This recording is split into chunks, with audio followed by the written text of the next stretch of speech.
Tuhan, hari ini saya tampil dengan rompi yang berbeda. Ya, puji Tuhan Bapak Ibu Saudara, sebetulnya terima kasih buat Bapak Gembala yang mengizinkan hari ini untuk saya penyuluhan anti korupsi. Nah, kenapa sih Bapak Ibu kita perlu aja penyuluhan anti korupsi? Karena sebagai bentuk sayang kami, sebagai bentuk peduli kami. Banyak orang melakukan korupsi karena dia bukan karena sengaja, tetapi karena ketidaktahuan. Banyak orang tidak tahu, banyak orang justru gagalnya lewat pembenaran. Aku nggak minta kok, karena aku dikasih sendiri. Aku nggak pernah begini kok, karena aku begini.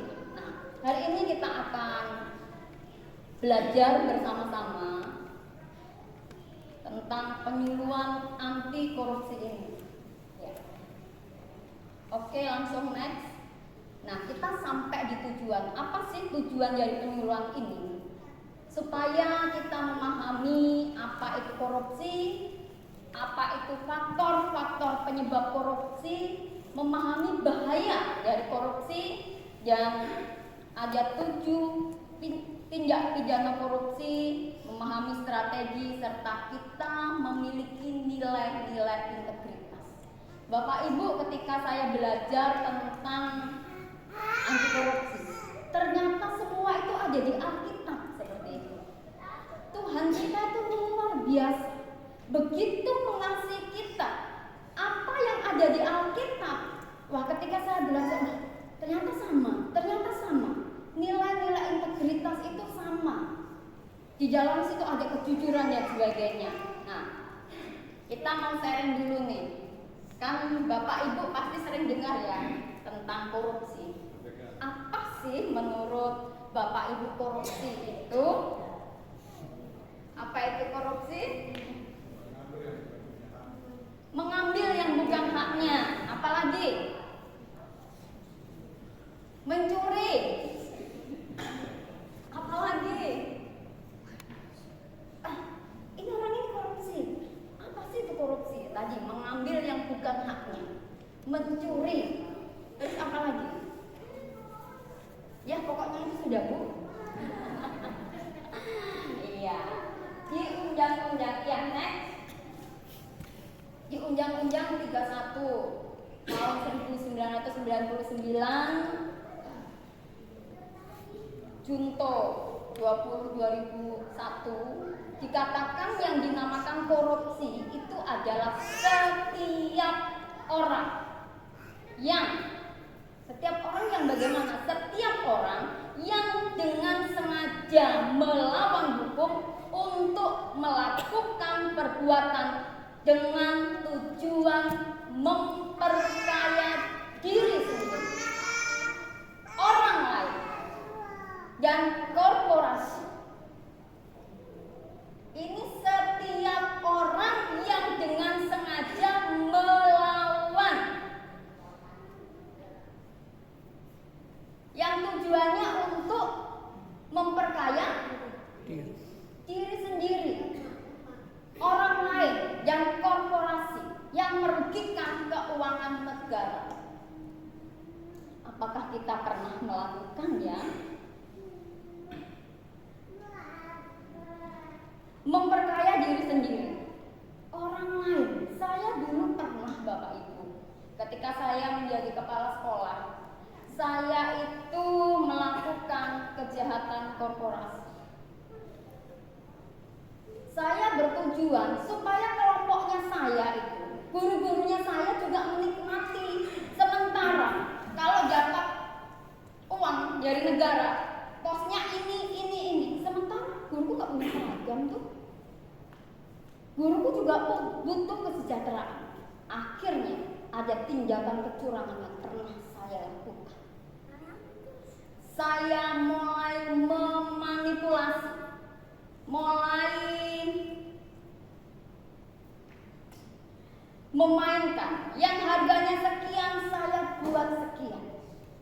Saya kira hari itu aman-aman karena buat orang lain, bukan saya saja yang makan. Tetapi ini dinyatakan sebagai tindak korupsi. memperkaya diri sendiri, orang lain, dan korporasi. Nah, Bapak Ibu, ternyata di dalam korupsi itu ada faktor-faktor penyebab. Apa sih penyebab korupsi itu? Nah, penyebab korupsi itu kalau menurut Triangle itu karena tekanan, adanya kesempatan dan adanya pembenaran. Tekanan itu dari siapa? Tekanan itu bisa dari atas, bisa dari bawah, bisa dari depan, belakang, dan sebagainya. Ketika tekanan dari atasan, cepat keluarkan uang. Saya butuh ini, tapi Pak, keluarkan uang. Tekanan. Yang penting kok beres, kok nanti dapat. Karena tekanan. Bisa juga tekanan dari pihak keluarga. Pak, papa ini kan sudah pejabat, masa sih gini-gini terus? Pertama, itu dosa.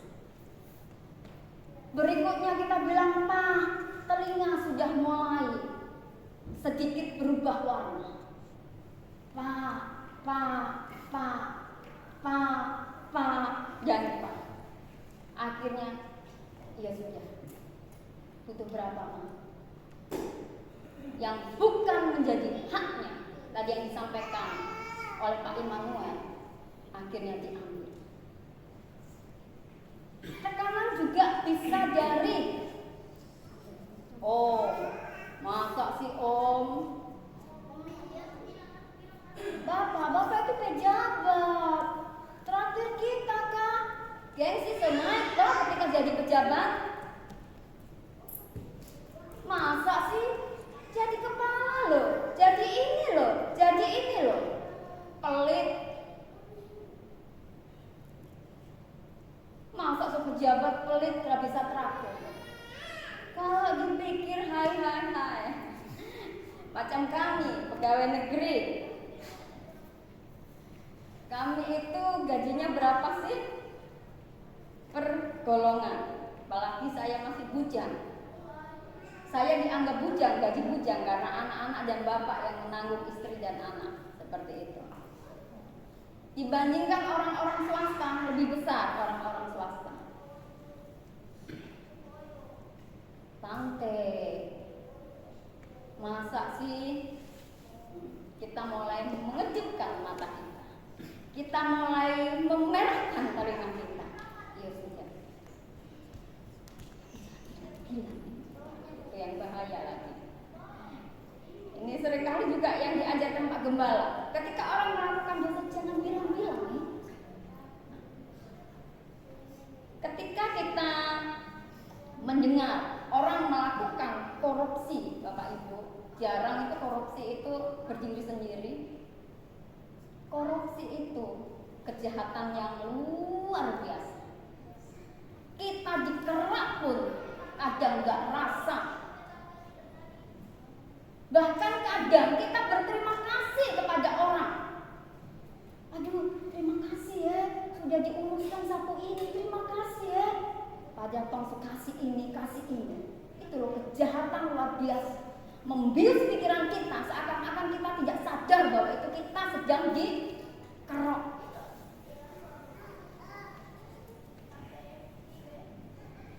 Saya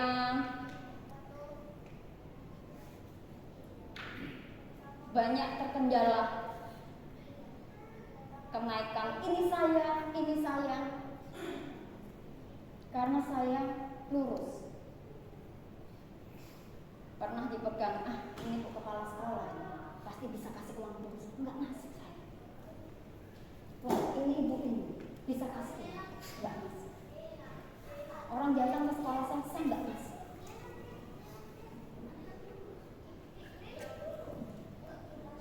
Bapak Ibu, ini. Yang kedua, karena adanya kesempatan, aji mumpung. Nah, orang Jawa bilang mumpung kita ada di tempat basah. Nanti kalau sokeri,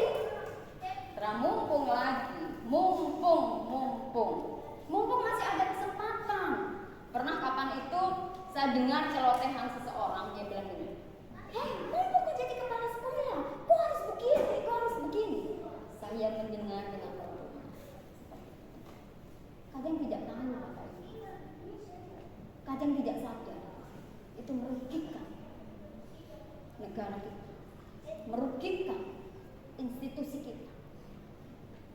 Merugikan. Betapa mirisnya kalau kita dengar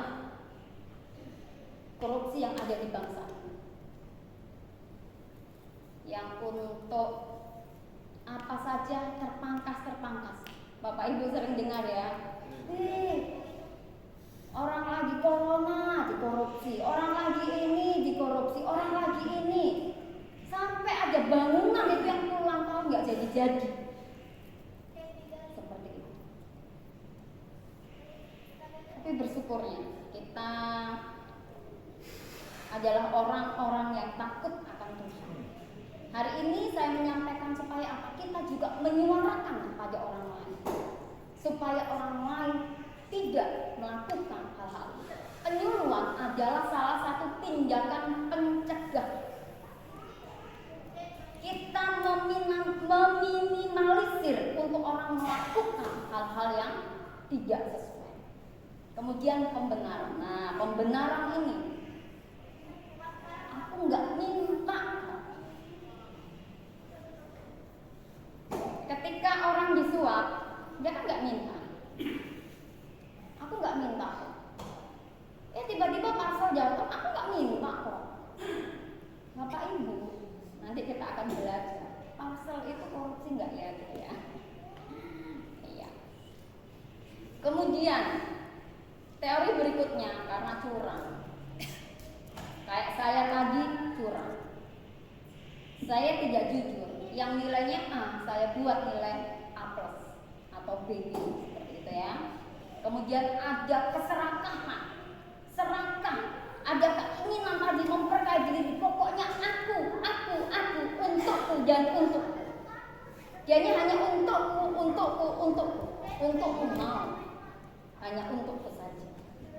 Berikutnya tadi kesempatan sama dan karena kebutuhan. Waduh, mau beli susu anak nggak ada, mau beli ini nggak ada, mau beli ini nggak ada. Akhirnya ya ciki-ciki sedikit seperti itu. Nah, ini dampak dari korupsi, Bapak Ibu, di perekonomian, di sosial, di politik, semua punya dampak yang luar biasa. Pendidikan, banyak orang Indonesia, bahkan kemarin KPK menyatakan ada ribuan anak yang putus sekolah di tanah Papua. Bahkan dikatakan di Papua ini tergolong negara termiskin, daerah termiskin. Sampai waktu kapan saya ikut di kantor gubernur, itu ada 500 pejabat seluruh provinsi Papua Barat, Selatan dan semuanya itu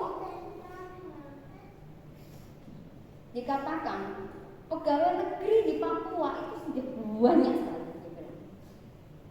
Terus mau bayar pakai apa? Sementara orang-orang yang sudah jadi pegawai negeri banyak yang nganggur. Itu merugikan keuangan negara. Sudah jadi pegawai tapi nganggur. Nganggur artinya nggak kerja, ya di rumah saja. Tetapi per bulan dapat jatah. Sangat-sangat miris yang ada di sini. Ini ya, next. Nah, ini Bapak Ibu pemantauan ICW semester 1 2022. Kasus korupsi ada 252, sedangkan tersangkanya ada 612. Artinya berjemaah, orang bilang. Korupsi tidak sendiri, berjemaah.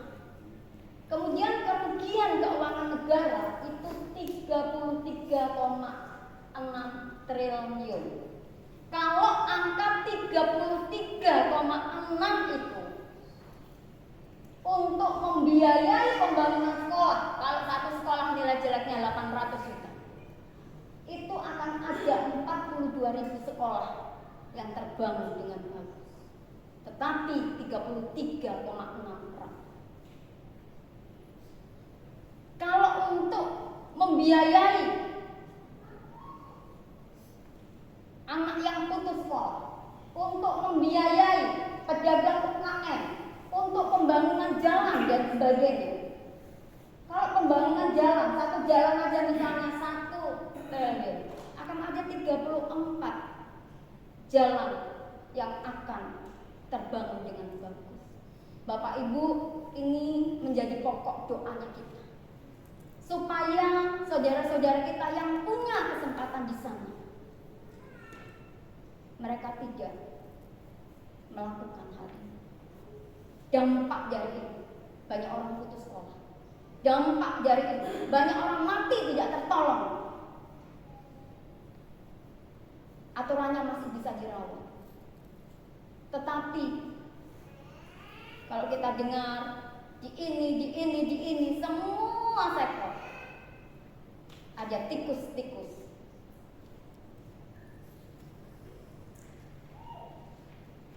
Sedangkan ketika orang yang melakukan korupsi itu ketangkap, Bapak Ibu, uang negara juga terkuras.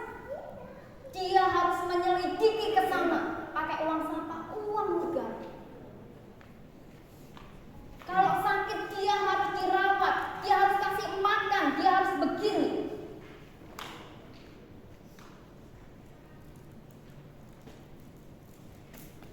Sangat-sangat menyedihkan kondisi yang ada. Dan yang luar biasa, uang negara itu dari pajaknya kita.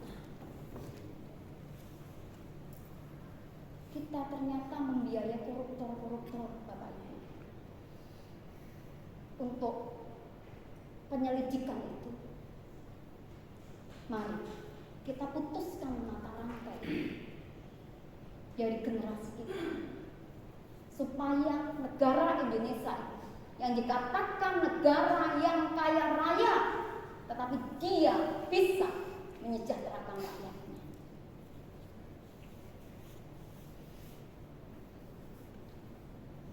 Ini ada 30 jenis tindak korupsi, tetapi sekarang dikategorikan atau dikelompokkan menjadi 7 jenis tindak pidana korupsi.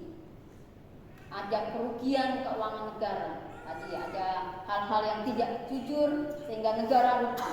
Kemudian suap. Nah, ini suap. Suap ini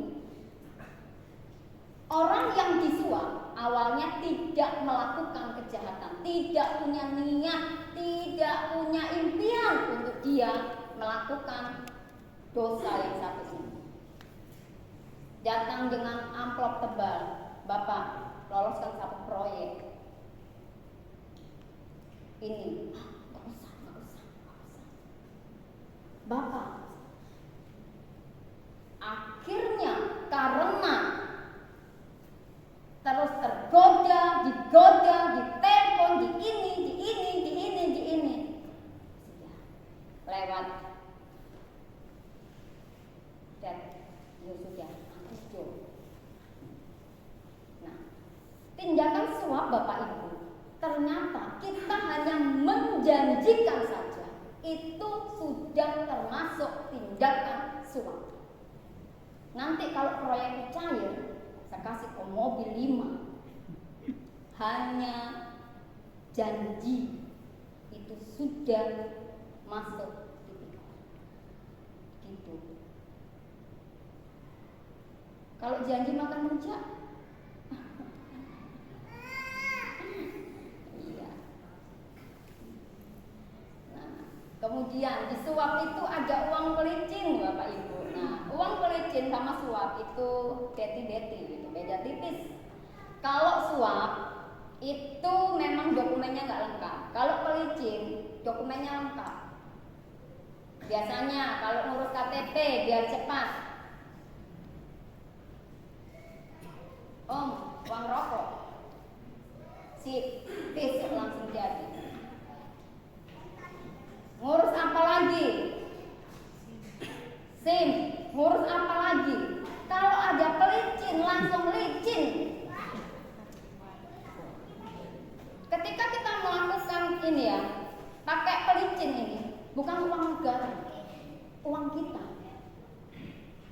Tetapi kita menyetujui dosa. Kita harus memiliki integritas. Saya ini orang bilang suka berargumen seperti itu. Ketika ini begini, saya tahu sebetulnya tujuannya itu. Saya lebih bagus saya yang bicara begini. Kenapa ini begini sampai itu? Karena jangan kotori hidup kita dengan barang-barang yang kayak gini. Nah, kemudian berikutnya, penggelapan dalam jabatan. Nah, orang punya jabatan mau diperiksa, wah, dia gelapkan. Berkas-berkas dimusnahkan, dihilangkan. Nih. Nah, kalau pemerasan lagi, tahu ya, pemerasan. Cepat kasih, awas, kok besok turun. Turun kemana? Turun ke bawah. Iya. Kemudian gratifikasi.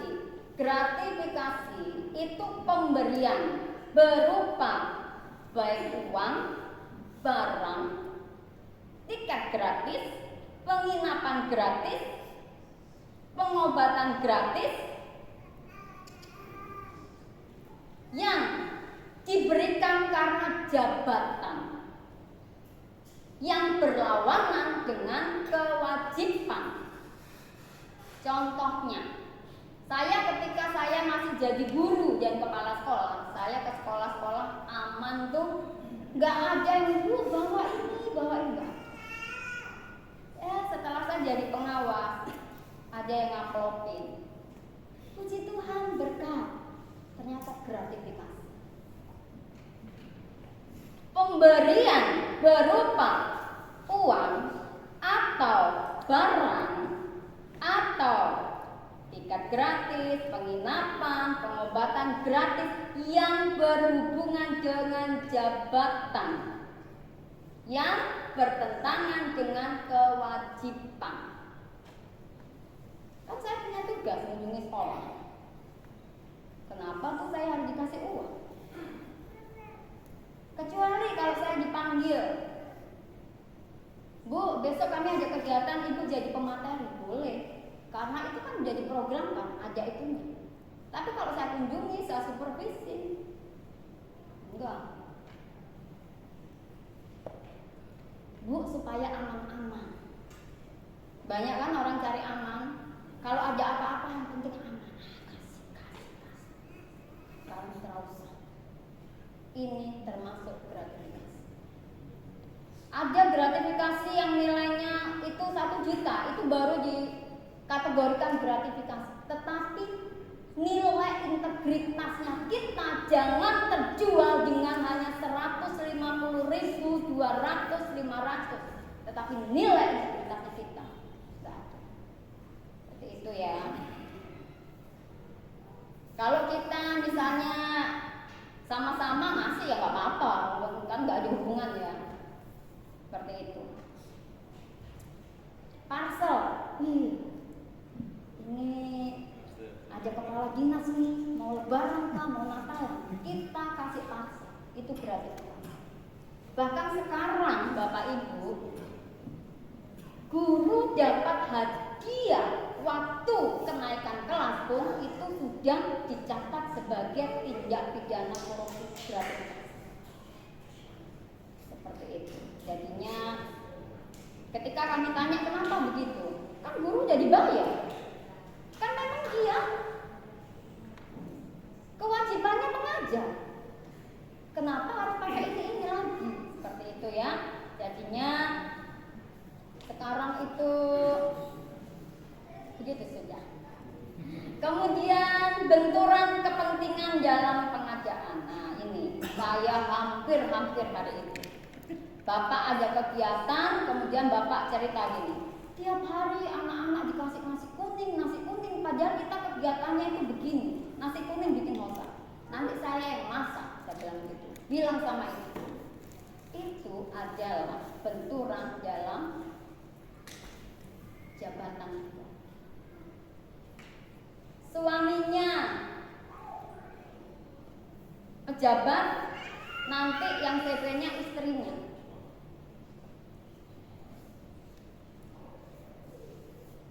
Hampir hari itu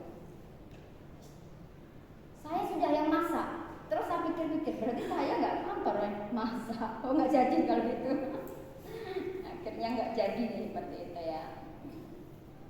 Ini juga benturan dalam jabatan itu sekarang banyak. Ininya pejabat, terusan nanti dititipkan, anakku nanti pelantikan berikutnya ini ya, nanti begini ya, seperti itu.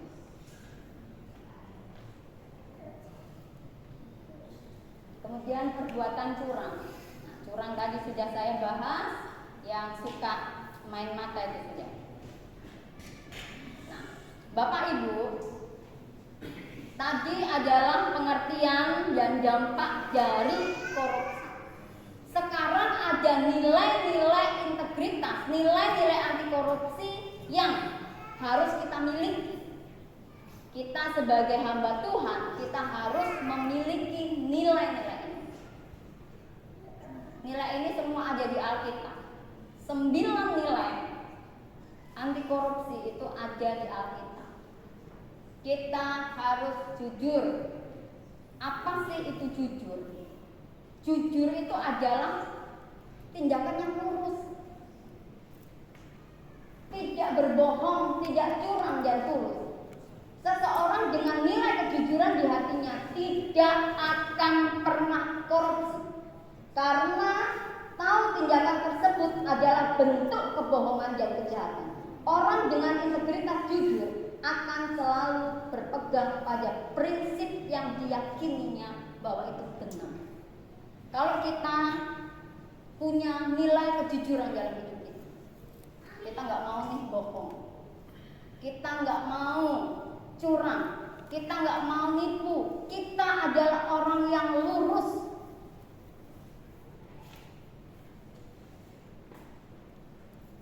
Biarlah kita menjadi orang-orang yang punya nilai kejujuran.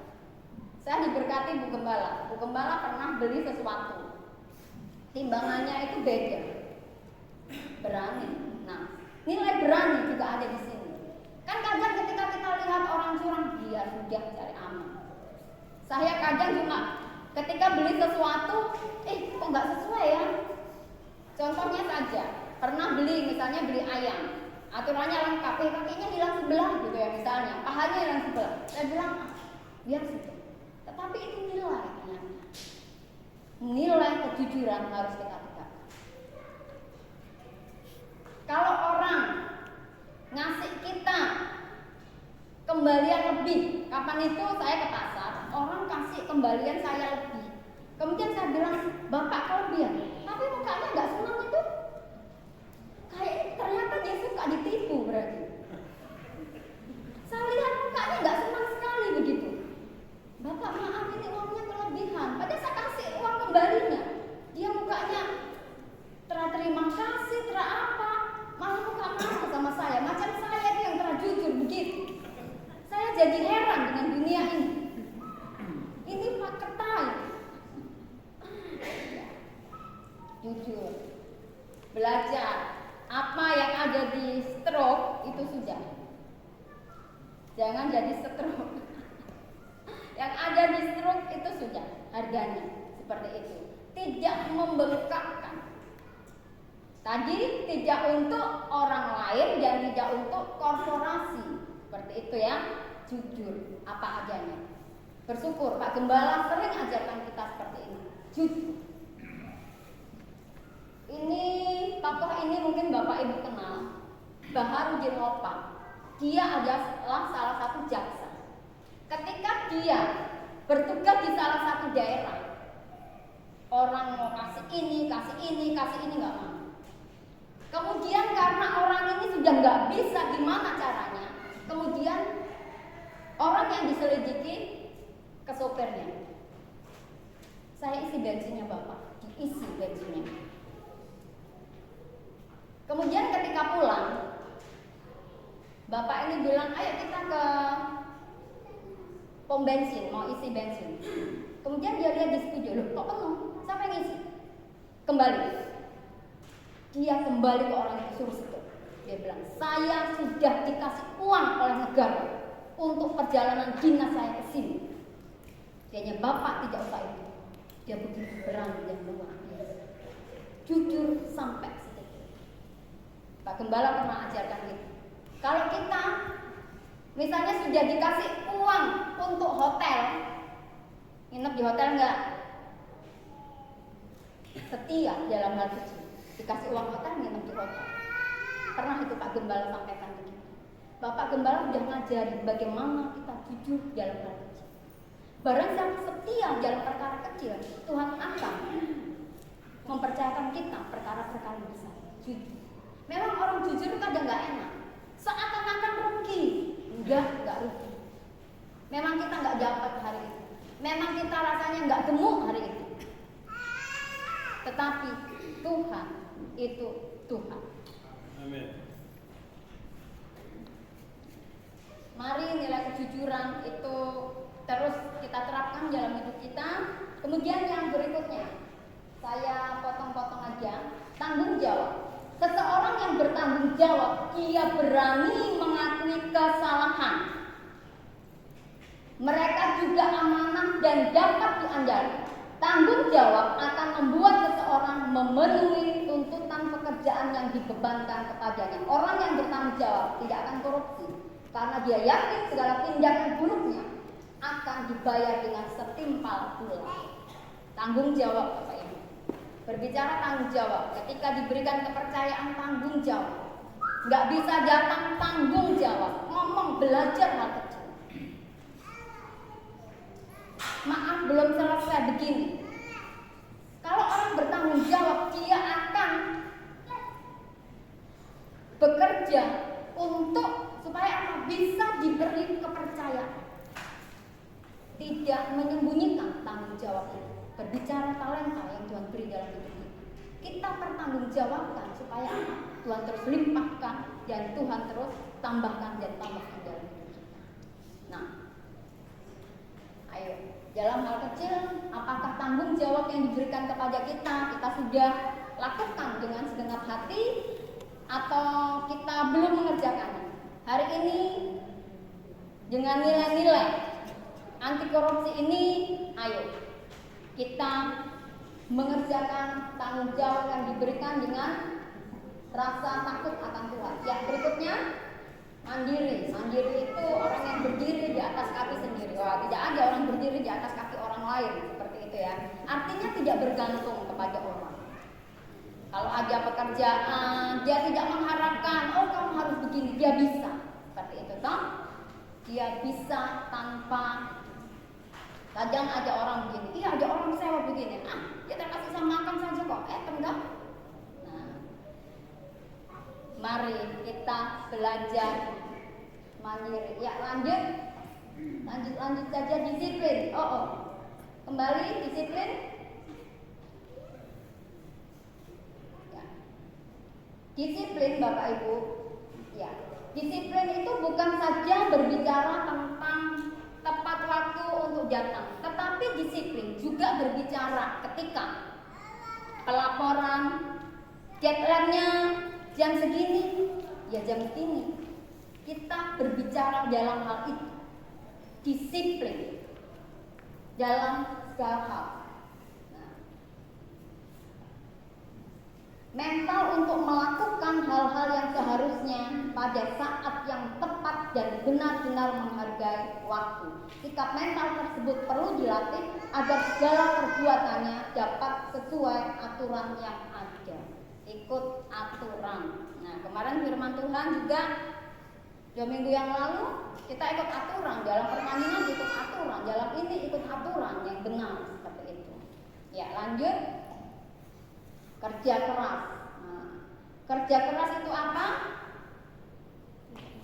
Kaki jadi kepala, kepala jadi kaki. Banyak orang bilang ya, kerja keras itu begini. Coba lihat, sampai sekeras kepala karena saya kerja keras. Bukan itu ya. Ya, kerja keras itu nggak mau berhenti sebelum kerjaannya tuntas. Kalau orang suka ngolor-ngolor waktu, besok,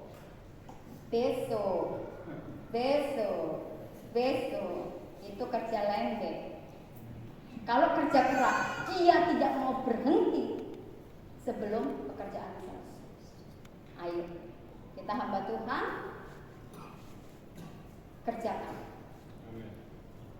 Kita jangan ulur-ulur waktu. Sampai siapa itu yang ditanya Tuhan? Kenapa kau bermalas-malas di situ? Tuhan, saya kerja keras. Ya, lanjut. Sederhana. Nah, ini kenal tokoh ini?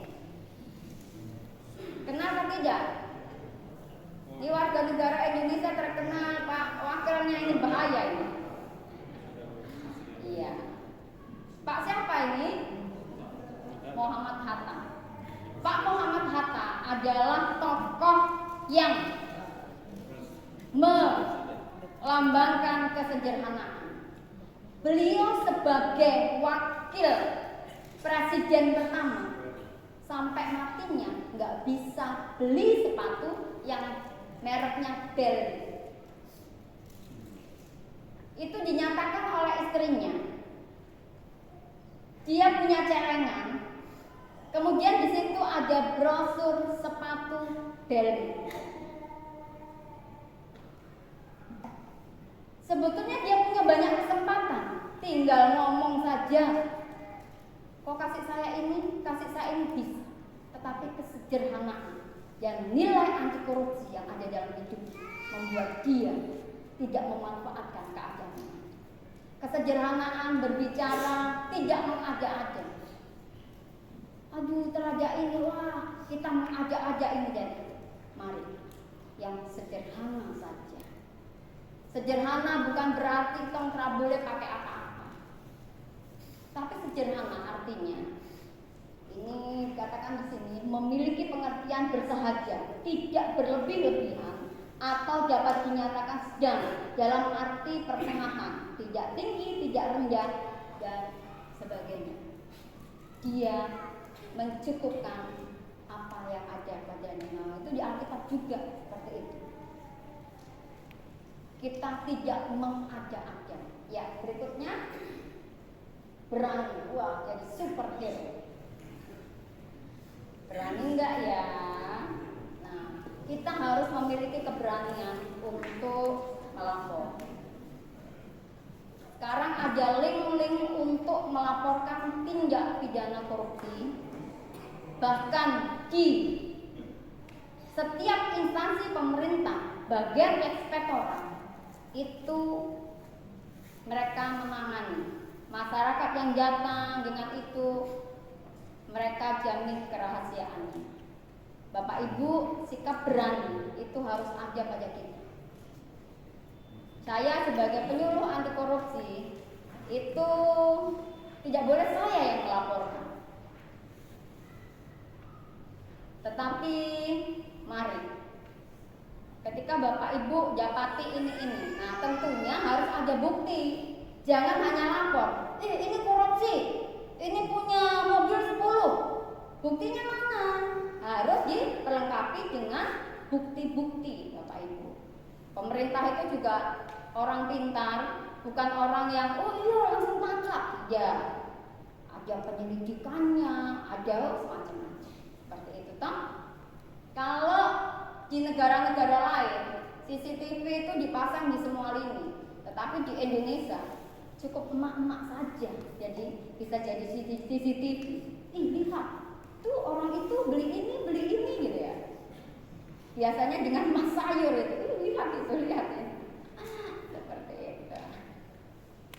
Ya, kita tidak takut menghadapi bahaya atau kesulitan. Orang yang berani memiliki hati yang mantap dan rasa percaya diri yang besar, pantang mundur dan tidak gentar. Keberanian diperlukan untuk mencegah korupsi dan melaporkan tindak pidana korupsi ke aparat. Keberanian tentu saja mesti dilandasi dengan kebenaran, berani karena benar.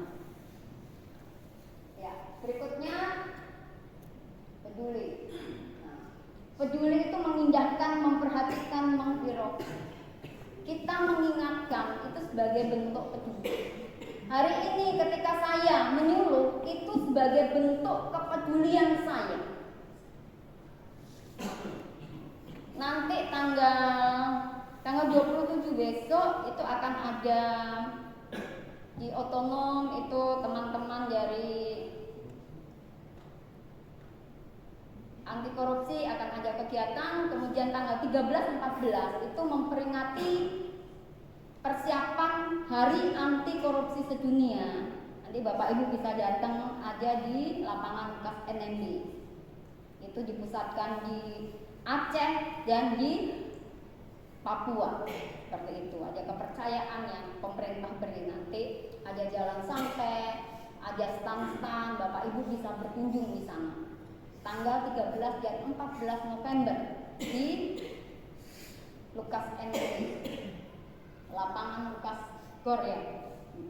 Nah, kita peduli mengingatkan itu sebagai bentuk kepedulian kita. Orang peduli itu nggak boleh diam-diam, mengingatkan. Orang buang sampah sembarangan itu bentuk peduli. Kita lihat air ngalir sampai tak buang-buang, kita lihat kasih tinggal, itu nggak peduli. Peduli kasih mati air, peduli kasih mati listrik kalau nggak itu sebagai bentuk itu. Orang lain butuh air, kita buang-buang air. Nah, itu sebagai bentuk peduli. Seperti itu ya. Ayo kita, orang-orang yang punya nilai anti korupsi, dia tidak biasa-biasa, tetapi dia punya keinginan untuk mengingatkan supaya kita tidak melakukan tindakan-tindakan yang tidak sesuai. Ya. Berikutnya, nah, adil. Adil itu berada di tengah-tengah, jujur, lurus, tulus, adil. Kenapa tadi gratifikasi itu nggak boleh? Karena nilai keadilannya nggak ada. Seringkali kepada orang yang jabatannya tinggi kita memberi, padahal dia sudah banyak uang. Untuk kapan itu ketika saya penyuluhan di Sentani, kami tanya tuh, Sentani atau Kerong gitu ya, lupa, nanya, kalau misalnya guru ini punya hajat, kamu kasih berapa? Paling 100.000. Tapi nanti kalau kepala bidangmu lebih lah Bu, bisa 1 juta. Nah itu dia punya uang banyak loh, saya bilang gitu. Nah, karena itu, kalau tidak ditulis nggak apa-apa. Nah, kalau ditulis karena tujuan supaya dipertahankan, berikutnya dia tetap jadi kepala dan tidak turun. Nah, kalau ada embel-embelnya begitu itu bahaya. Nilai keadilan, semua orang sama, seperti itu ya. Artinya kita menghargai orang ini. Kita tidak, kapan itu juga Pak Gembala ajarkan ya, kalau nggak salah minggu lalu. Ketika kita memperlakukan orang yang bagaimanapun kita juga hormat, orang yang itu pun kita juga hormati. Karena apa? Sama-sama ciptaan Tuhan. Ada keadilan dalam hidup kita. Nah, di nilai anti korupsi ini, seorang yang adil itu bersikap imparsial, tidak memihak kecuali kepada kebenaran, bukan berpihak kepada pertemanan, persamaan suku, bangsa maupun agama, sehingga penilaian, kesaksian dan keputusan hukum hendaknya berdasarkan pada kebenaran walaupun kepada diri sendiri. Sikap itu pada akhirnya akan mencegah konflik kepentingan yang menjadi salah satu cikal bakal korupsi. Kalau orang dibayar, dia bisa omongannya udah nggak benar. Ketika ngabot, Nabot itu nggak salah kan? Tetapi siapa yang bayar itu? Isabel bayar orang, nanti kau berkata begini, yang berkata begini, sehingga tidak ada keadilan, tidak ada kejujuran. Ayo, mari hari ini kita bersama-sama memiliki sikap anti korupsi untuk mencegah. Kita mulai dari diri kita sendiri untuk melakukan pencegahan korupsi. Kita mulai dari diri kita dulu. Kalau misalnya, wah dia korupsi begini, kenapa tidak ditindak? Ada orang yang korupsinya cuma sedikit sudah ditindak, yang korupsinya banyak nggak ditindak. Karena apa? Buktinya belum jelas. Seperti itu ya. Nanti kalau Bapak Ibu sudah punya bukti, silahkan melaporkan. Wah ini korupsi Bu, iya ada bukti, silahkan laporkan. Ada keberanian untuk melapor. Ya, lanjut. Nah, ini strategi pemberantasan anti korupsi. Ada penegakan hukum, artinya supaya ada efek jerah. Kemudian ada pencegahan. Pencegahan itu melalui perbaikan sistem. Sekarang kan kita urus KTP sudah pakai online. Kita ngurus kartu keluarga online. Kenaikan pangkat online.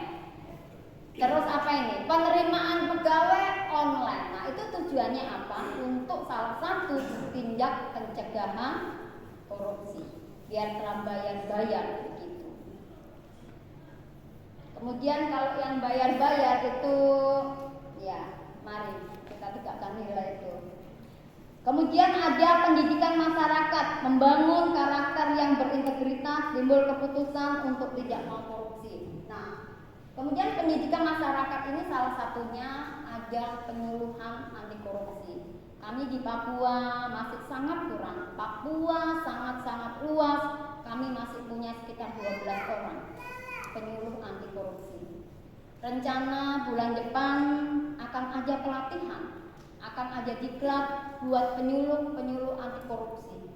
Bila Bapak Ibu punya keinginan, punya kerinduan, silahkan bergabung bersama-sama kami.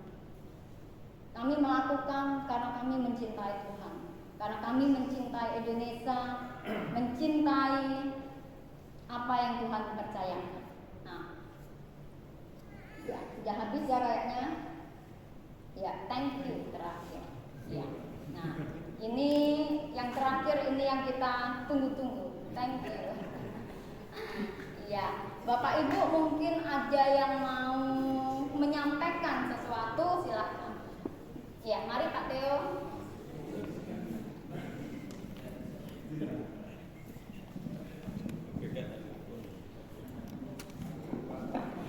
Boleh maju ke depan Pak, karena ini nanti untuk pelaporan juga Pak. Enggak usah. Nanti Bapak yang di depan. Terima kasih. Salam untuk kita semua. Iya, tadi saya sudah pernah mengikuti anti korupsi ini waktu pembekalan pensiun di Bali. Jadi ibu terangkan itu sesuatu. Itu materi yang memang skopnya jelas, tapi implementasinya untuk manusianya tidak jelas. Pertama, orang korupsi itu karena ketahuan. Kalau nggak ketahuan juga pasti bukan dibilang orang korupsi. Itu hal-hal yang setiap kita dapat di dalam situasi orang yang korupsi itu. Tadi saya mendapat segitiga penipuan itu. Segitiga penipuan yang tadi Ibu tampilkan, itu memang itu yang dibutuhkan untuk orang yang dikorupsi, tapi tidak dibutuhkan untuk orang korupsi. Iya, Ibu terjemahkan dulu segitiga itu satu persatu per ayat. Segitiga yang mana? Iya, segitiga penipuan, code itu. Strategi, Iya, strategi ya, segitiga penipuan. Strategi Ya, itu disebut segitiga penipuan. Ya. Strategi pencegahan. Ya. Ya, jadi pemberantasan korupsi sebenarnya dari diri kita sendiri. Di saat kita terdidik, itu sudah mulai. Kan anti korupsi ini baru tumbuh mungkin tahun 2000-an ya. Tetapi zaman tahun 70-an kan belum ada. Jadi ini sebenarnya terlambat. Sangat terlambat. Kalau menurut saya juga dapat dari Bali sangat terlambat. Ya, karena korupsi sudah berjalan sejak jadi presiden. Ya, saya tidak bisa sebut lagi. Sudah ada sejak Indonesia ini berdiri. Sulit untuk diberantas. Yang bisa kita berantas adalah diri kita sendiri. Apalagi kita orang-orang dibilang orang-orang di dalam gereja, artinya orang Kristen. Justru orang Kristen banyak korupsi. Bingung kan? Ibu bingung kan? Menteri aja korupsi. Ya stratanya beda. Ada yang Abdullah Yamawa bilang, yang korupsi itu stratanya tinggi, S1, S2. Coba ibu baca di YouTube Abdullah Yamawa. Saya juga heran, orang yang berpendidikan tinggi yang korupsi. Itu kan bingung. Jadi nanti yang periksa itu yang pendidikan rendah, berani nggak? Saya mengalami bagaimana saya melapor. Bapak saya bilang kalau kamu melapor, kamu risiko kamu masuk penjara. Bapak saya orang hukum. Itu seniornya, baru lupa seniornya bapak saya. Beliau belajar dari situ, kejujuran. Kenapa orang muslim bisa jujur begitu? Ibu harus menjawab. Dia tidak tahu firman Tuhan, tapi dia bisa jujur. Itu bapak saya cerita untuk satu-satunya jaksa yang paling jujur di dunia Indonesia. Itu bapak saya cerita untuk anak. Sampai pensiun bapak saya memang tidak korupsi, jadi hakim dan tidak korupsi. Itu ibu tampilkan baru di Lopa, baru saya ingat. Berani dan jujur itu perlu. Yang lain-lain nanti juga perlu. Berani dan jujur. Sebab orang berani itu belum tentu resiko untuk tidak masuk penjara. Itu saja. Jadi hal-hal ini materi teknis saja. Tapi di lapangan apa orang yang strata di atas ini, dia kan tahu hukum, tahu semua. Ibu berani periksa dia nggak? Terus ada yang berani melapor nggak? Nggak ada bu. Di antara ini pasti nggak ada yang mau melapor korupsi. Saya percaya. Saya percaya. Walaupun sudah kenal Tuhan sekian lama pasti takut. Karena nanti ditanya sama polisi, maaf, bapak polisi ditanya sama pemeriksa polisi, kamu lapor datanya ada nggak? Justru yang melapor itu nanti masuk penjara lagi. Undang-undang tuanya implikasi saja tuh bu. Tapi korupsi ini kalau ibu mau berantas susah bu, susah. Coba talkshow dari Pak siapa nih, Ganjar Pranowo. Siapa yang menanti gratifikasi dan anti korupsi dan anti gratifikasi, dia akan disikat habis. Padahal dia tuh masalah EKTP korupsi loh. Kenapa dia bisa jadi presiden? Pertanyaan ibu ini harus ibu jawab. Kenapa terus dia saya anti korupsi? Padahal dia sendiri penerima suap EKTP. Coba ibu bayangkan. Banyak pun juga orang Kristen yang mengaku Kristen, ngangkat tangan sumpahnya, tetapi korupsi. Menteri-menteri juga. Terus, apakah anak-anak SLTA ini adalah korupsi enggak? Pertanyaan saya. Jadi, kalau wacana untuk anti korupsi, cerita yang ada misi-misi yang khusus, Bu. Kalau cuma begini, kita mengerti siapa yang jujur, siapa yang enggak, itu semua tahu. Kita jauh cerita tentang bagaimana kita rugi. Maupun di Papua pun juga ini. Banyak yang sudah masuk penjara, tapi ada juga yang tidak masuk penjara. Apakah itu disebut apa narapidana atau naraperdata? Bingung kita. Nah itu jadi memang kalau betul-betul mau bilang masuk korupsi, pertama orang harus jujur. Itu jujur saja, jujur pada dirinya sendiri dan jujur pada Tuhannya. Saya mengalami, saya melaporkan, saya masuk penjara. Tapi bapak saya bilang, Kamu melapor tapi kamu risiko kamu masuk penjara. Seorang bapak yang hakim bisa sebut begitu, dan risiko masuk penjara. Kerja harus berani dan jujur.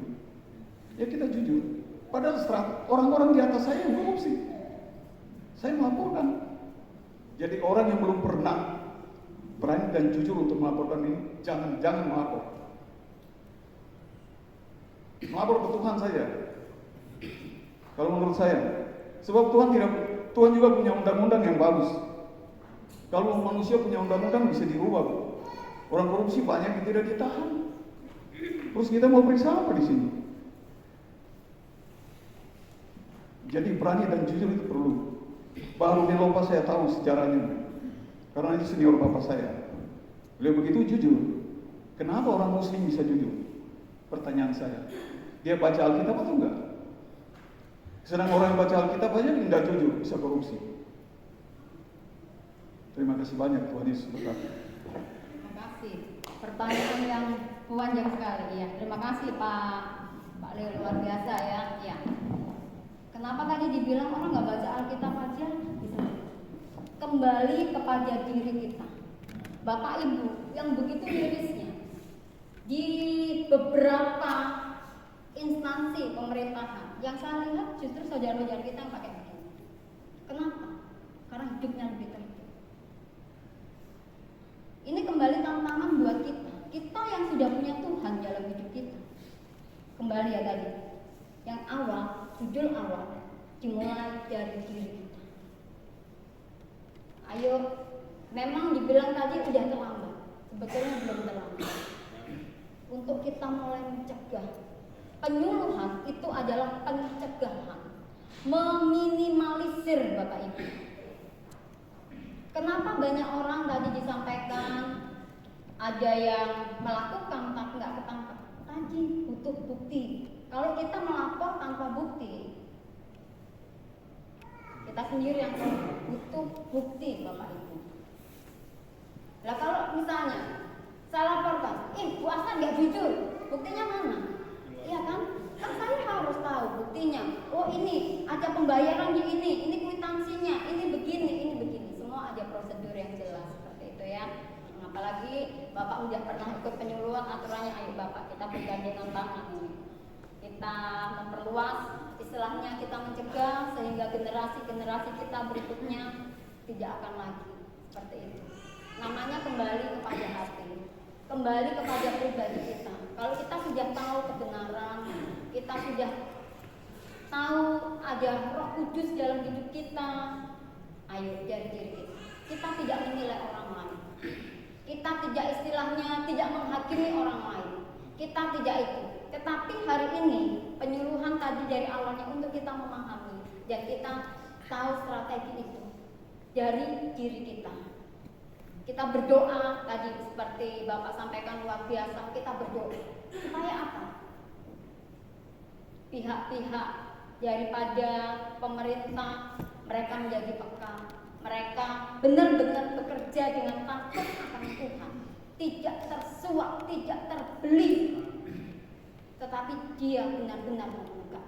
Sehingga tidak ada orang Indonesia yang miskin lagi, tidak ada orang Indonesia yang bodoh lagi. Ayo ini PR kita. Terima kasih Bapak, luar biasa masukannya. Dan bersyukur Bapak juga sudah menerima sendiri materi ini. Dan untuk di Indonesia memang Bali nomor 1 untuk daerah yang anti korupsinya sangat kecil. Karena tadi kan setiap orang, memang setiap orang punya potensi ya. Setiap orang, artinya siapapun juga. Tidak ada orang yang kuat, tidak ada orang yang hebat. Kita hebat, kita kuat ketika kita tinggal di dalam Tuhan. Kita bisa mencegah itu dari diri kita ketika kita melekat kepada firman itu. Ayo kita saling mengingatkan. Di komsel kita, di pertemuan-pertemuan kita saling mengingatkan supaya apa? Kita tetap didapati lurus. Ketika kita berpulang kepada Dia, kita bisa mempertanggungjawabkan apa yang Tuhan percayakan dalam hidup kita. Makasih Bapak, Tuhan berkati. Ada lagi? Ya, Kak Martin. Nah, Kak Martin dulu. Habis ini Pak Aaron ya.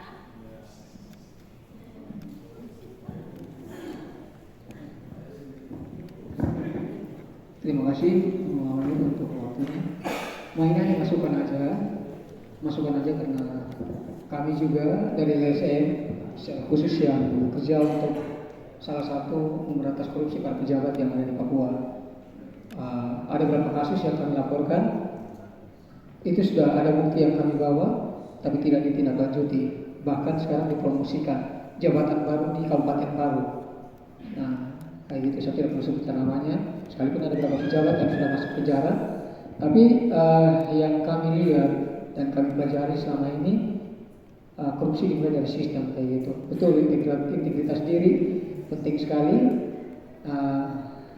Dan yang melakukan korupsi yang tadi Kak Tio bilang betul, bahwa orang-orang pintar, dan karena ada celah hukum yang membuat mereka tidak takut untuk korupsi, sekalipun mereka tahu itu salah kayak gitu. Oleh karena itu, Mama sebagai penyuluh saya minta nanti kalau misalnya ada rapat dengan tim yang itu, kami minta sistem hukum tolong diperbaiki. Untuk itu tolong perberat hukum itu. Kami selama ini suara untuk bagaimana, karena yang kami dapat itu mulai dari pembuatan undang-undang saja itu sudah ada proses yang membuat orang terlepas dari jeratan hukum itu sendiri kayak gitu. Jadi tolonglah kayak gitu. Memang ada beberapa orang yang sekarang bersuara untuk hukum, perberat sistem hukumnya kayak gitu. Tapi dari tanda kutip orang-orang yang punya kekuatan politik tidak merestui itu, karena mereka tahu kalau mereka berbuat sistem hukumnya mereka yang akan kena sendiri kayak gitu. Jadi ayo yang sudah ada di dalam barisan penyuluh itu kasih tahu, bilang ini ada masukan dari masyarakat, sistem hukumnya tolong diperbaiki, undang-undangnya, terutama undang-undangnya untuk pemberantasan korupsi. Pemberantasan korupsi itu lebih dipertajam lagi kayak gitu. Terima kasih Mama, Tuhan berkati. Terima kasih Kak buat masukannya. Nanti ketika dalam pertemuan saya juga akan sampaikan. Iya, memang tadi ini ketahuan dong kok dipromosikan aja waktunya.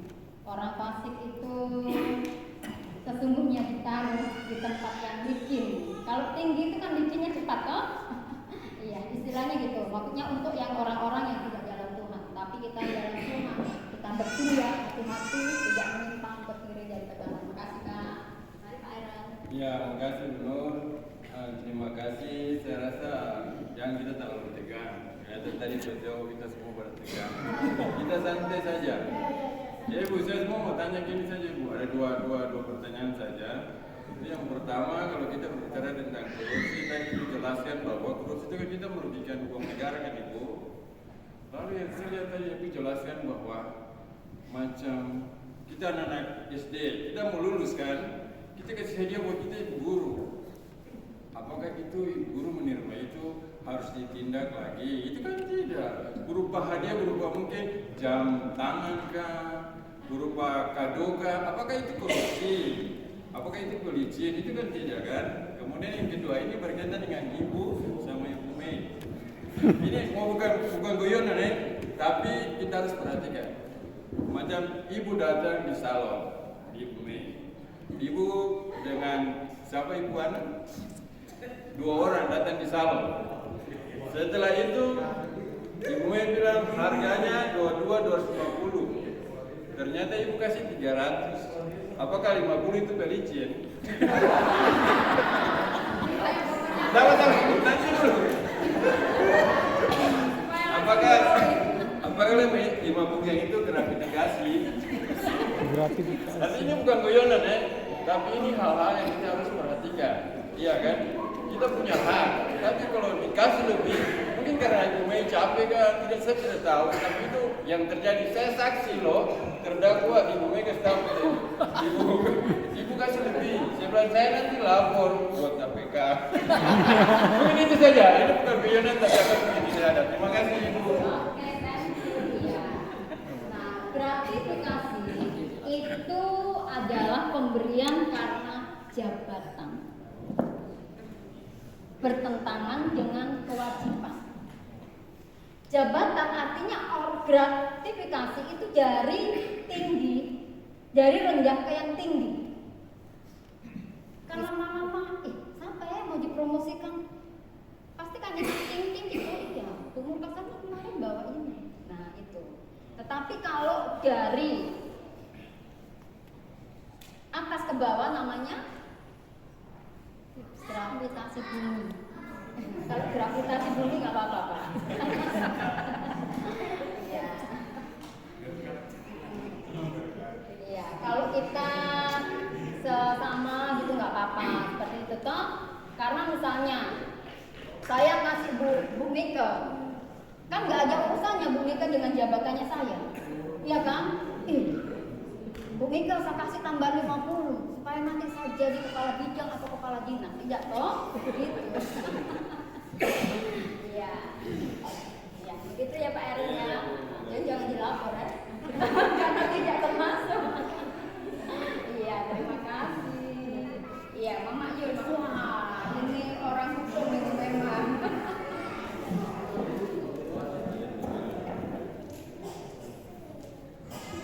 Ya, shalom, selamat malam semuanya. Sini saya mau nambah sedikit saja. Ya, jadi kalau kita berbicara mengenai hukum berarti itu ada norma-norma yang diatur. Salah satunya ada asas praduga bersalah. Ya. Situ kita pakai. Dan hal tadi kita berbicara tentang hukum pidana ya, ada hukum pidana, ada hukum perdata dan ada hukum pidana. Di sini kami berbicara tentang hukum pidana. Pidana dalam arti tertangkap tangan. Nah, itu berarti kalau orang-orang itu sampai sudah masuk sampai dalam tahanan, itu berarti orang-orang itu punya bukti yang kuat. Artinya dia sudah betul-betul kena tertangkap tangan, sehingga dia bisa dikatakan orang narapidana seperti begitu. Terus praduga tak bersalah, itu kita pakai juga asas praduga bersalah. Dalam arti orang itu belum bisa dikatakan dia bersalah juga. Jadi seperti begitu. Dan menurut saya di sini ada diatur ya, di dalam norma-norma itu diatur. Di dalam norma agama ada diatur tentang agama Kristen. Di Muslim ada diatur tentang agama Muslim. Nah, itu kembali pada diri pribadi kami masing-masing. Bagaimana orang itu dibentuk? Takut akan Tuhan ada dalam hatinya, ya berarti. Jadi agama itu bukan terpenting itu dalam hati kita. Ada norma-norma di situ. Kita pahami norma itu berarti kami takut akan melakukan kejahatan seperti begitu. Dan untuk saya katakan bahwa korupsi ini kejahatan negara. Kejahatan negara yang sangat besar. Jadi saya berharap itu kalau boleh mungkin negara ini bisa bentuk undang-undang yang baru tentang kejahatan negara ini, korupsi ini, supaya yang kemudian hari kita punya kakak-kakak, adik-adik lihat itu mereka takut untuk melakukan hal seperti begitu. Bahkan kita lihat itu bahkan orang yang curi hanya lapar ambil makan saja bisa dituntut lebih lagi daripada kita punya orang-orang besar yang melakukan hal-hal yang lebih dari itu. Saya kira itu sekian, terima kasih. Terima kasih. Ya, ini ini memang sudah sarjana hukum. Kalau kayaknya kakak sama Kak Martin bisa bergandengan tangan bersama Pak Leo dan kita semua. Ayo kita bergandengan tangan, segera menuntaskan seperti itu toh untuk pencegahan supaya tadi awalnya katakan orang melakukan korupsi bukan karena niat, karena dia nggak tahunya tadi. Seperti itu ya. Terima kasih, luar biasa sekali. Oh iya, sebentar ya Kak, ada Pak Luki. Mari.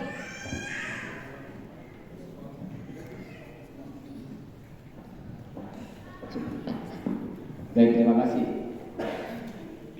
Jadi bicara masalah korupsi ini saya senang sekali. Jadi begini, ketika kita bicara korupsi, kita bicara integritas. Pada saat kita menjalani integritas itu, ada kebijakan dari pimpinan yang menyuruh kami, ayo kerjakan yang ini. Tapi ketika kami lihat ini bertentangan dengan hukum dan bertentangan dengan aturan, kami menolak. Nah, dalam pelaksanaannya memang secara kelihatan itu tidak ada tindakan, tapi ada tindakan yang dilakukan oleh atasan kepada bawahan yang tidak mau melaksanakan perintah dari atasannya itu, sehingga itu yang membuat kenapa orang berintegritas itu mereka ragu-ragu. Nah ini juga mungkin jadi masukan.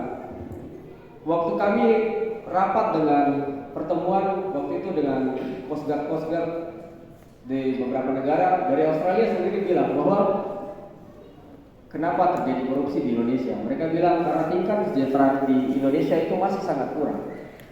Makanya terjadi tumpang tindih aturan sehingga pada saat ini saya bicara kasus kapal saja.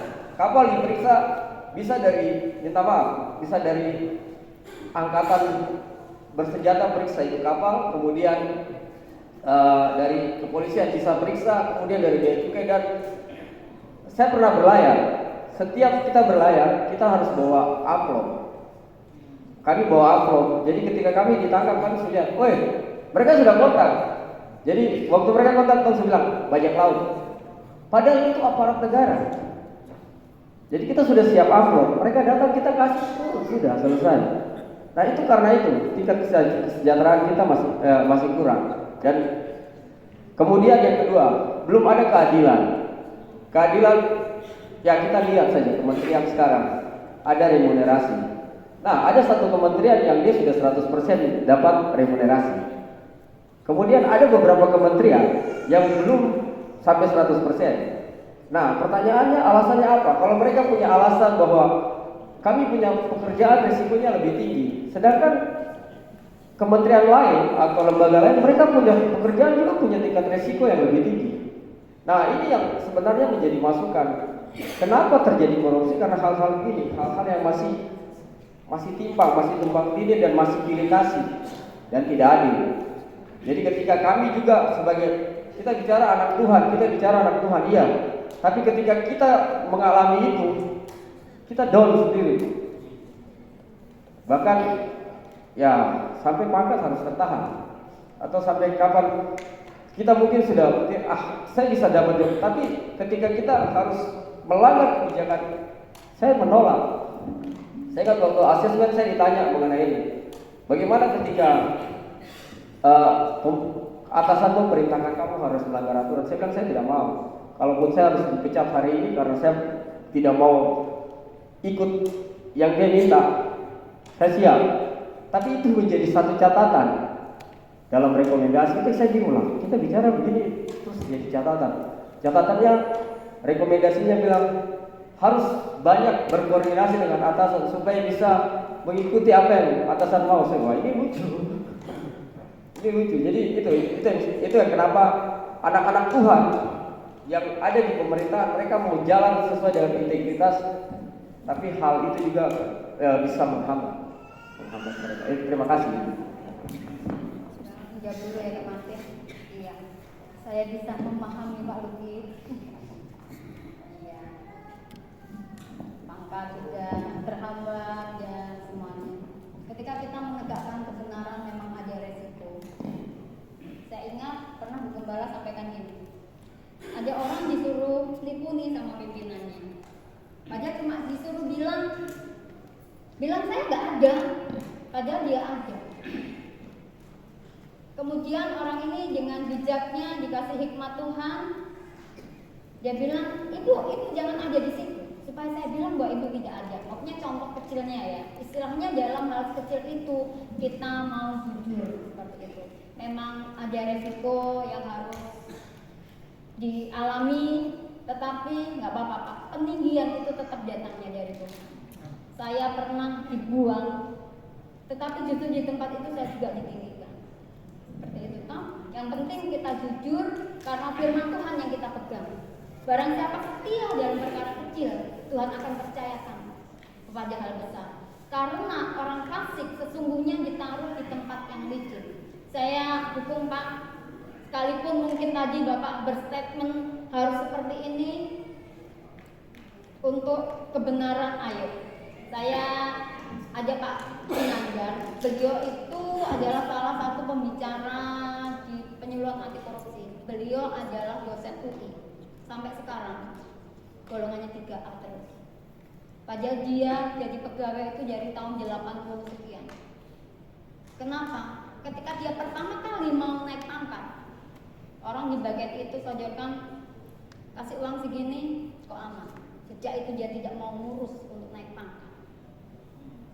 Tetapi Tuhan muliakan dia.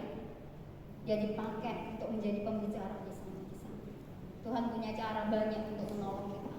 Jadi ayo tetap integritas kita tegakkan, dan memang berat ya kadang resikonya kita harus itu. Saya ingat pernah suaminya saya diturunkan jadi dari jabatan karena waktu itu salah satu teman yang dikasih proyek sama satu ini bapak lapor ke polisi.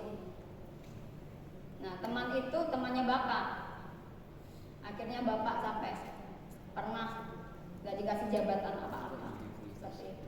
Tapi sekali lagi peninggian itu datangnya dari Tuhan. Kita sebagai anak Tuhan, kita ayo. Ini apa ya doanya kita? Ini PR-nya kita supaya kebenaran, keadilan ditegakkan. Semua orang memiliki rasa takut akan Tuhan. Itu adalah kerinduan dan doanya kita. Kalau seandainya dimulai dari kita yang banyak seperti ini, kita menyuarakan kepada yang lain, akan berlipat kali ganda orang-orang yang memiliki integritas Kristus, memiliki nilai-nilai anti korupsi. Jadinya saya paham Bapak, saya pernah mengalami seperti yang Bapak itu. Tetap ya nanti saya akan menyampaikan ke teman-teman ketika kami pas ada kegiatan itu ya, semangat. Iya, kadang orang bilang pagar makan tanaman, tetapi kita jangan makan tanaman yang tanaman pagar. Kalau tanaman sayur nggak apa-apa gitu ya. Iya, ada Kak Martin yang mau bertanya. Begitu ya Pak Luki? Terima kasih. Martin.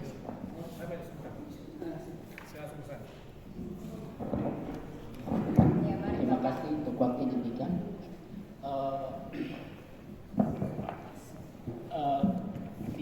Saya dari Merauke pindah ke sini. Nah, di Merauke itu ada satu kegiatan olahraga. Di situ mereka semua berkejaran situ karena dananya cukup besar untuk melakukan itu. Dan saya punya istri tugas di Pegunungan Bintang di satu distrik. Dan dia 9 tahun bendahara, dan ketika itu kita harus lakukan suatu kegiatan. Nah, ketika dia selesai 9 tahun bendahara, selesai sebagai seorang guru, dia punya kepala sekolahnya, bisa sampai punya rumah. Terakhir kita dua cuma dapat motor satu saja, tidak punya rumah. Terus mereka heran sampai bagaimana. Terus ketika kita urus sampai dengan PON, kita urus keuangan apa semua, saya melihat beberapa hal yang terjadi. Seperti tadi Ibu katakan bahwa ada dia punya korupsi, di situ dia bilang ada tekanan, terus ada kesempatan dan ada pembenaran. Dan akhirnya saya bilang, saya punya istri seperti begini. Kita tidak bisa, karena kita akan berhadapan dengan namanya tekanan. Apalagi kalau di gunung, pegunungan, tantangannya berat. Kita bisa bilang bahwa kita berjalan integritas, dan ini hukumannya langsung kalau kau lewat ini mereka bisa sampai nyawa jadi taruhan. Ketika nyawa jadi taruhan, terus kita tidak punya kerja, apakah kita bisa bilang bahwa Tuhan bela kita? Ini suatu tantangan yang sangat berat. Terus yang kedua, kita bisa benar secara pribadi, tapi sistem selalu akan mengontrol itu. Kita sudah pernah melakukan itu sesuai aturan, tapi tempat yang harus diadili selalu ada ketidakadilan. Itu yang kita bilang. Maka seperti tadi Bapak bilang, satunya betul kita harus lapor ke Tuhan, itu betul. Karena kadang-kadang kita membuat satu anti korupsi itu untuk kita, tapi yang orang yang korupsinya bagaimana? Itu berat. Dan saya pernah waktu kita lakukan, kita dikasih dana 100 juta untuk kita buat satu kegiatan olahraga, dan pada saat itu saya buat laporan sistematis seperti saya bilang, tolong tunjukin dia punya juknis yang terbaru untuk buat laporan ini. Dan saya buat itu semua, dia punya laporannya jelas. Ketika sudah jelas, tidak ada celah, tapi mereka bisa buat sampai akhirnya ada celah. Dan saya melihat dari kesimpulan, sejujurnya kita belum bisa mengalahkan itu. Kita harus buat satu sistem yang mengikat orang itu banyak. Saya ingat ada satu bupati yang bilang, pergerakan yang besar tidak hanya dibutuhkan satu kesatuan saja, tapi dibutuhkan orang yang lebih banyak lagi untuk bisa menjalankan itu. Jadi sepintarnya kita masih ada, karena ini yang buat orang hukum, orang mereka akan buat lagi sistem yang baik. Sampai suatu saat pernah kami sudah hadapi satu titik yang sangat berat. Saya punya istri, dia bilang, saya punya istri diturunkan, diangkat lagi kembali jadi bendahara. Tapi dia bilang, Pak, tekanan tetap ada dan sistem tetap akan mengontrol kita. Sampai pada saat itu kita sudah kebingungan bagaimana. Sampai satu kali saya berdoa dan saya dapat hikmat Tuhan seperti begini. Waktu Daud dia berbuat salah dengan Batseba, untuk menutupi kesalahannya Daud, dia bilang suaminya Batseba pulang untuk tidur dengan istrinya. 2 kali dia lakukan itu tapi tidak terjadi. Akhirnya karena Daud untuk menutupi kesalahan, dia tulis surat kepada Yoab. Dia bilang, bawalah suami Batseba ke tempat perang yang paling berat dan tinggalkan dia di situ. Yoab kan tahu bahwa yang Daud tulis surat itu bahwa itu rencana jahatnya Daud untuk menutupi kesalahan, tapi Yoab dia lakukan itu. Yang berdosa siapa? Daud atau Yoab? Dan saya bilang saya punya istri begini. Ketika kita buat laporan dan kita sudah tahu juknisnya, kalau memang ada tekanan, kita sebenarnya tidak bisa kita dipersalahkan. Saya bilang, kembalikan itu kepada penanggung jawab itu. Dan sebenarnya saya pernah lakukan itu. Dan saya bilang, kalau ada apa-apa kau yang bertanggung jawab, bukan saya. Kalau kita dijerat karena kita ditekanan seperti begitu, terus bagaimana kita menyelesaikan itu? Berarti tidak hanya cukup kita yang jujur, sistemnya juga harus berubah. Yang ketiga yang saya dapatkan, kadang-kadang kita menjadi orang Kristen, kita hanya kuat di dalam gereja, tapi kita tidak kuat secara hukum untuk kita bisa menyelesaikan itu. Kita cuma hanya jago kandang, tapi kita bukan kandangnya jago. Kenapa orang Islam mereka begitu kuat? Karena mereka secara agama mereka pelajari nilai itu, tapi secara pengetahuan, knowledge yang mereka begitu kuat, mereka kuasai itu. Sekarang kita ini banyak berbicara kuat secara firman Tuhan, tapi kita tidak kuat secara knowledge untuk bisa mengatasi itu. Kita butuhkan pengetahuan. Maka kenapa waktu Daud dipilih, jadi dibilang ada pemilihan, dia bilang pertama bukan orang yang takut akan Tuhan, tapi orang yang cakap. Kita banyak punya kita punya takut saja, kita tidak punya kecakapan. Sedangkan mereka di luar sana mereka punya kecakapan. Sehingga waktu kita urus PON, waktu kita urus berapa kali kejadian itu, waktu saya punya istri jadi bendahara, kita berlawanan dengan sistem itu. Tetapi akhirnya waktu kita mulai mengikat beberapa teman-teman, itu bisa berhasil. Tetapi ketika kita tidak di situ, sistem itu akan berulang lagi karena ada celah. Jadi ini masalah yang begini, untuk kita mengadukan ini, harus yang kita buat, memang kita butuh orang yang kuat, tapi kita juga butuh sistem yang kuat. Karena semua tempat masih ada jalan. Terakhir kita butuh orang yang betul-betul punya knowledge-nya juga kuat, supaya kita bisa menyelesaikan semua itu. Menurut saya itu, sehingga tolong dipaparkan untuk bisa memberikan masukan. Demikian, terima kasih. Luar biasa. Kita memang kesalahannya kita biasanya itu dari knowledge-nya. Pokoknya yang tadi saya sampaikan ya, beberapa teman di instansi itu, kenapa? Mereka lebih banyak bisa dipercaya, dia kerjanya bertanggung jawab, dia ininya pintar, dia memperlengkapi diri. Sementara kita cukup puas jadi seperti ini aja. Nah, ayo ini apa yang disampaikan Bapak itu sebagai pemicu buat kita. Kita bukan saja cakap, tapi kita juga takut Tuhan. Jadi kita punya mau belajar. Sehingga kita bisa menyeimbangi. Kita ketika diberikan kepercayaan, kita orang bilang tidak mau, tetapi kita memang bisa bekerja. Karena ada pengetahuan, ada ilmu di situ yang mendukung. Nah, tadi ketika ada tekanan, ya, kita memang resikonya itu tadi. Kita ada 2 pilihan. Kita mau ikut atau kita tidak. Orang yang punya nilai anti korupsi, dia akan berkata tidak kepada ketidakjujuran, berkata tidak kepada ketidakbenaran. Ini juga kembali banyak PR ternyata. Nilai hidup dan niat itu punya nilai integritas yang luar biasa. Sekalipun Tuhan tidak tolong aku tidak mau menyembah kepada Engkau, Tuhan. Biarlah kita memiliki generasi-generasi yang punya integritas yang tidak terbayarkan dengan nilai-nilai yang hanya sama, tetapi yang menjadi kepunyaan kita adalah Kristus. Nah, ini yang benar ya, mungkin ini juga masukan buat kami juga dan masukan buat kita semua. Kita kadang berkata, aku mau menjadi kepala dan bukan kita, tapi kita nggak mau memperlengkapi diri kita untuk menjadi kepala. Kita nggak mau belajar, kita nggak mau ini, nggak mau ini, nggak mau ini, nggak mau ini.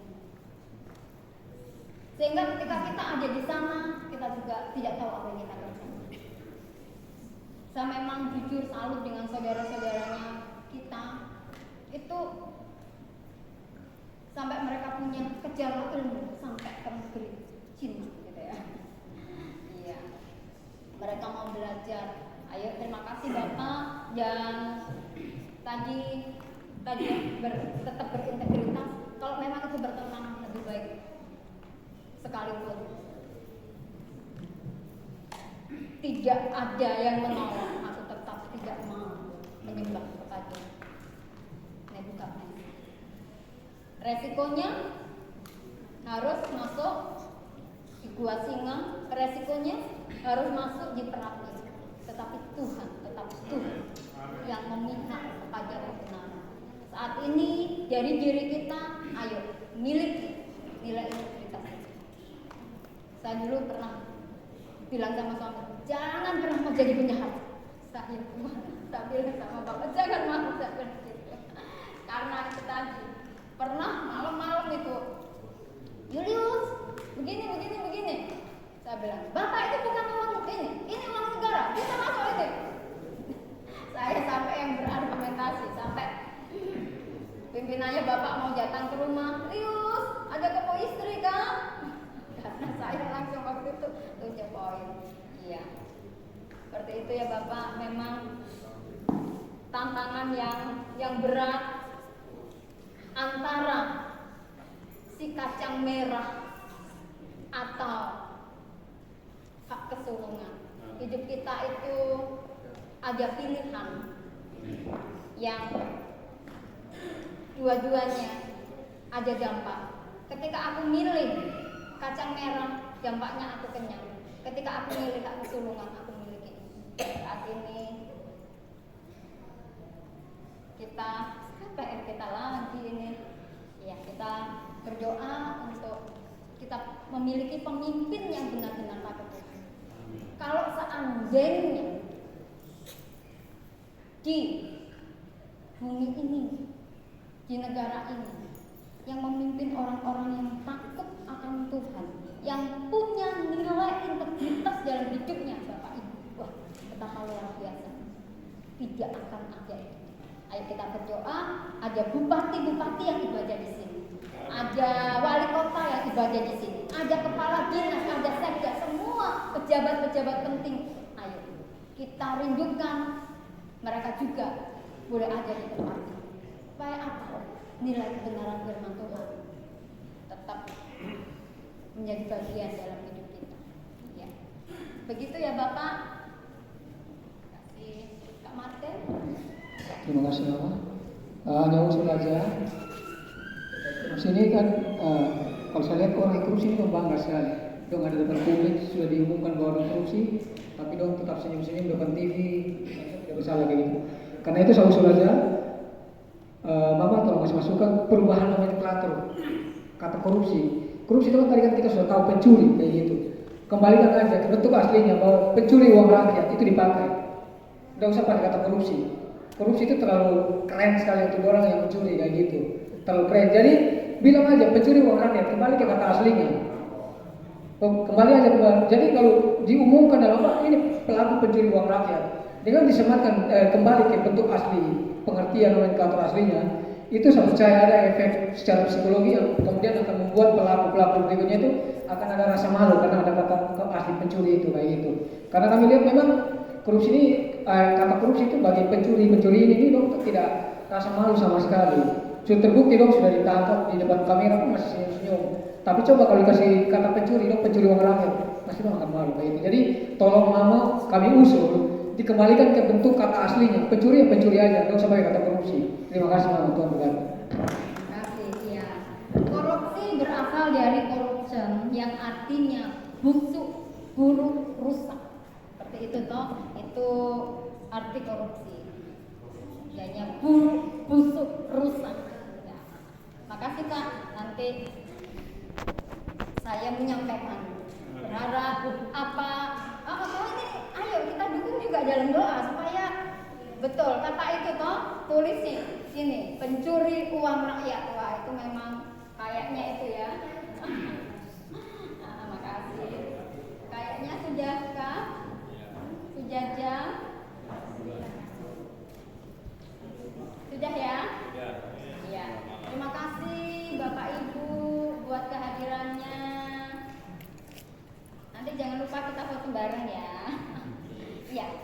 Terima kasih, kita akan tunjukkan kepala dan kita berdoa. Bapak terima kasih buat engkau yang maha